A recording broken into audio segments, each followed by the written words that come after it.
Hi everybody, welcome to the Joe Roberts Show. As many of you might know, we have polled all of you and asked what you guys want Joe to talk about instead of interviewing other people. So we got a couple answers and we're going to do some episodes and go through them, the different topics and everything like that. We got a couple questions on what is a 529 plan. I have no idea myself, so I will dumb it down for all of you. Joe's going to kind of tell us more information about it. So yeah, we'll just give you some insight into our own experience. We've set up a few accounts over, I guess, probably about the last 7 years. What did we do? At that time, we went, the first one was with Merrill Edge, and that was set up for a family relative, and, we just made a contribution. We picked certain asset allocation that we thought historically has done the best, and we placed money in there on the birthdays and certain holidays. Can we backtrack? What is a 529? Like, you just kind of launched into it. What is it?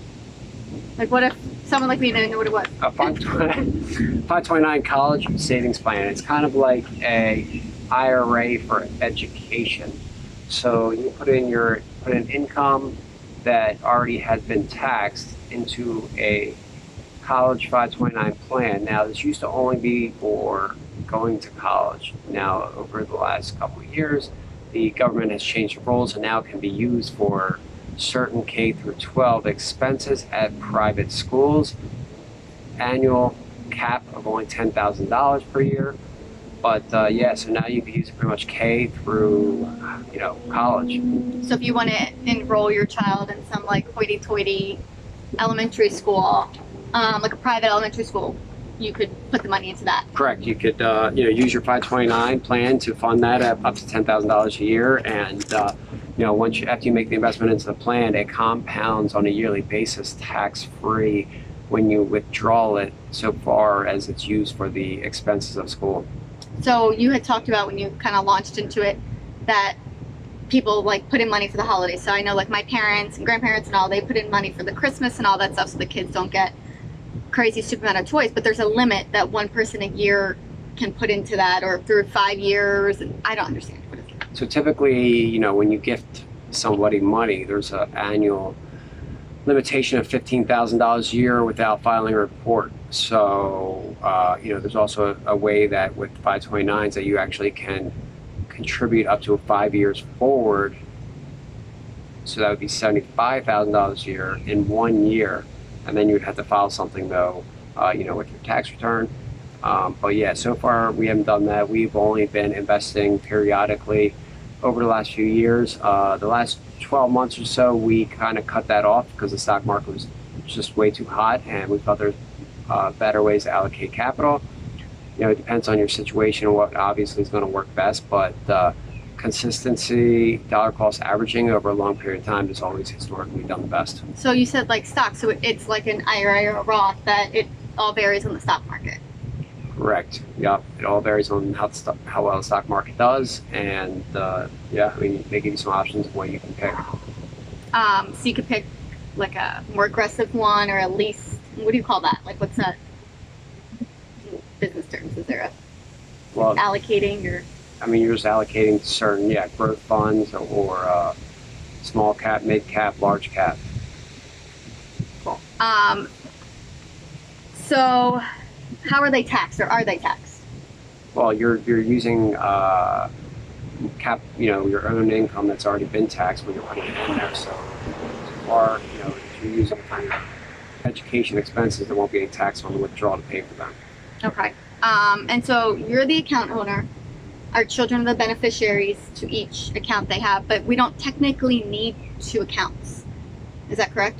Correct. There is a ruling that we've seen before where you could actually allocate funds from one account to another child to withdraw. So, I think the most important step is just to get one going at least, and for at least one child, and just be consistent in your contributions. And so it's a compound effect, so the earlier you start, the better. Correct. Okay. And the only reason I chose these at the time, obviously for the tax benefits. We're all about saving the taxes here. We're all about saving taxes, and we don't invest in the stock market.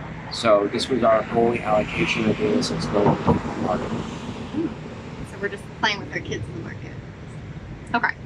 And so the same thing, like I was saying, with you can have one. So we have two. And say Josh turns into this. We're outside. People are going crazy.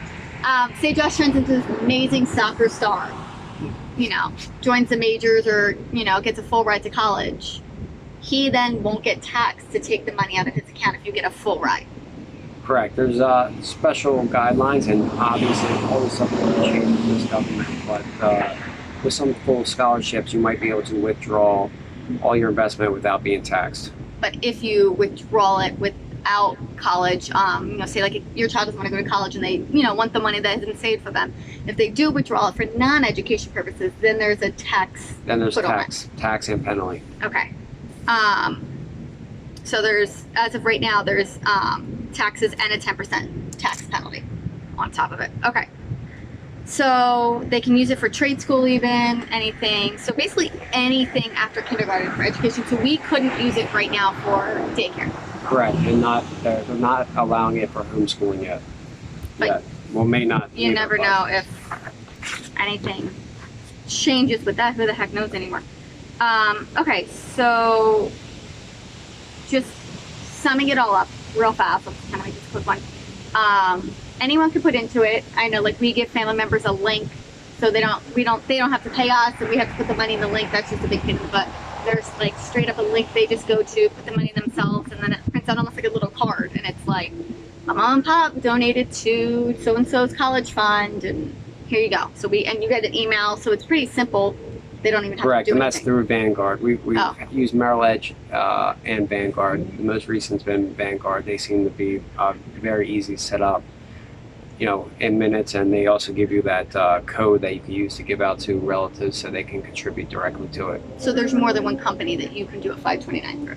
Almost all a lot of the institutions provide the service. So I guess it's up to the individual family or person to do their research to see what one kind of works best. Correct, and there may also be some state income tax deductions for contributing to a 529. You have to check on your individual state and look at the regulations there in your state. But as of this moment right now, in July of 2020, would you say someone should open it, or should they wait a couple months? Which they do. It's always best to get started. Always contribute consistently. If there happens to be a big fallout in the market, just contribute a lot. I'd probably contribute a lot more. The market's down dramatically. Because the market will go back up and then your money will be worth a lot more. Okay, and each person in the family can give up to $15K per child, or per person, actually. It doesn't even have to be your child. You can give up $15K per niece, per nephew. Correct, and each adult could give up 15 each, so. So you can give me 15? Definitely could. Oh, okay, well, I'll be waiting. So technically together, we could give 30 each a year per child. Yep. Or 75 over a 5-year at one time, but it covers you for 5 years. Okay. Just from our experience, it was easy. I just went on the Vanguard site, Totally easy. I did not. Filled out all the information, set up your account to send over the first contribution, and you can set up automatic payments. It's easy. You set them up frequently, so you don't have to worry about it. Just withdrawals from your account, and I think that's how people do best, is when they set it and forget it. When you don't even kind of, in theory, realize the money's missing, when it just kind of just goes. Cool. All right. Well, that was it for our 529 discussion. If you guys have any more questions or anything else you guys want us to quickly talk about like this, kind of shows insider info, ideas, and me trying to bring it down to everyone's level, please go to joerobert.com, join our email list, and you can contact us there, get more information, and kind of submit your ideas from us, what you want to hear about, and we'll talk to you guys later. Bye. Hey everyone, thanks for watching my latest interview. If you like what you saw, please click the subscribe button below to become a member of the Joe Robert community. Be sure to hit the bell to turn on all notifications so you always know when I post a new video. Tell me what you thought about the content in the comments below. I always read them and would love to answer any of your questions.